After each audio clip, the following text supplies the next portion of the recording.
Good morning, children. This is Ma'am Jaya. I will teach you Sanskrit. So today we will teach संधि. आप सभी जानते होंगे संधि के बारे में थोड़ा बहुत तो संधि के भेद, इन सब की जानकारी आप सभी को थोड़ी बहुत होगी क्योंकि आप प्रीवियस क्लास में ये सब पढ़कर आए होंगे. तो आज हम संधि पढ़ेंगे. संधि की परिभाषा: दो या दो से अधिक वर्णों के मेल को हम संधि कहते हैं. कि संधि किसे कहा जाता है बच्चों? दो या दो से अधिक वर्णों के मेल को संधि कहते हैं. संधि 3 प्रकार की होती है. कितने प्रकार की होती है संधि? संधि के 3 प्रकार बताए गए हैं. पहला स्वर संधि, दूसरा व्यंजन संधि और तीसरी होती है हमारी विसर्ग संधि. कोई जानता है इन तीनों के बारे में? चलो मैं आज आपको बताती हूँ कि हम इन भेदों को कैसे समझेंगे उदाहरण के द्वारा और इनकी परिभाषाओं को भी. पहली हमारी आती है स्वर संधि. स्वर संधि का मतलब होता है जहाँ केवल स्वरों का स्वरों के साथ ही मेल होता है. स्वर संधि किसे कहते हैं, कोई बताएगा? स्वर संधि होती है जहाँ स्वरों का स्वरों के साथ ही मेल होता है. स्वर संधि के संस्कृत में 8 भेद बताए गए हैं. आप सबने हिंदी में स्वर संधि के 5 भेदों को पढ़ा होगा, लेकिन वहीं संस्कृत में स्वर संधि के 5 की जगह 8 भेद होते हैं, जिनके नाम क्रमशः हैं.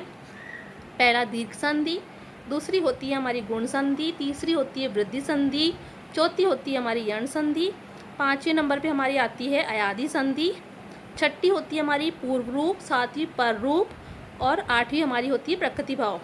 ये स्वर संधि के 8 भेद होते हैं बच्चों, जो संस्कृत में पाए जाते हैं. लेकिन वहीं अगर हिंदी की बात करें तो हिंदी में भी 3 प्रकार की संधि होती है, स्वर, व्यंजन और विसर्ग.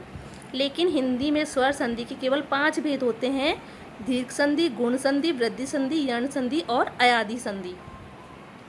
तो आज हम स्वर संधि का अध्ययन करेंगे. स्वर संधि में मैंने आपको जैसा कि बताया है, स्वरों का स्वरों के साथ ही मेल होता है, आपस में व्यंजन का मेल नहीं होता है. स्वर का स्वर के साथ ही मेल होगा, वहाँ स्वर संधि होती है.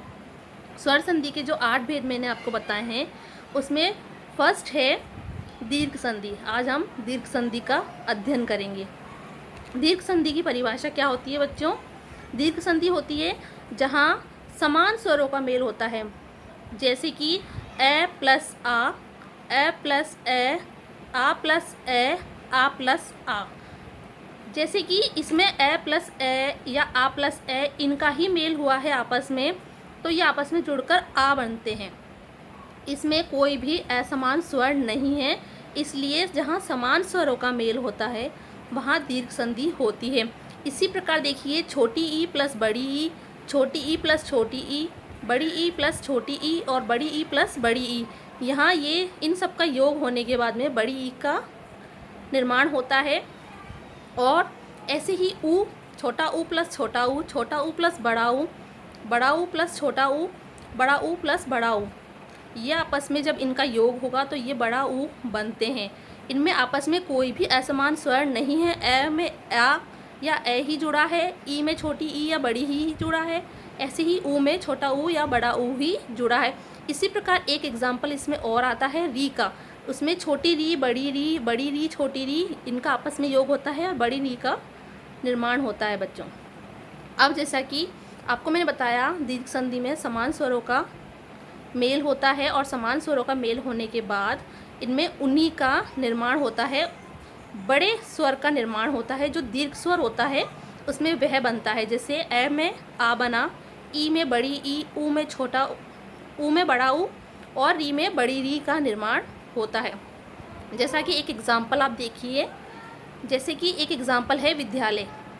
विद्यालय की जब हम संधि विच्छेद करते हैं तो उसका संधि विच्छेद होता है विद्या प्लस आले. विद्या का जो अंतिम वर्ण है वह आप देखिए, जैसे कि विद्या में अंतिम वर्ण क्या है? आ, प्लस आले में प्रथम वर्ण क्या है? आ.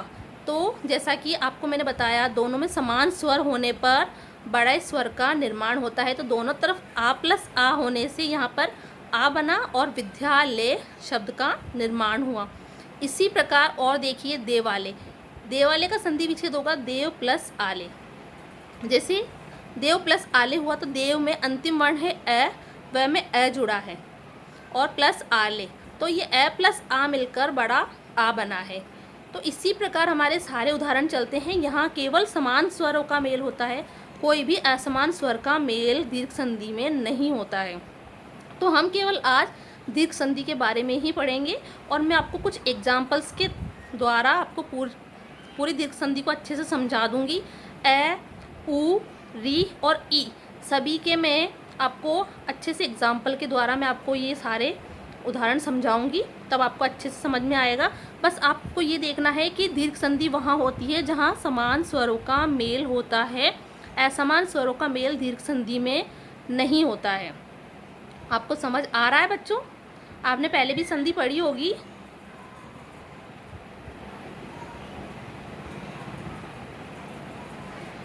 चलो अब मैं आपको इनको और अच्छे से एग्जाम्पल के द्वारा जब समझाऊंगी तब आपको और अच्छे से क्लियर हो जाएगा।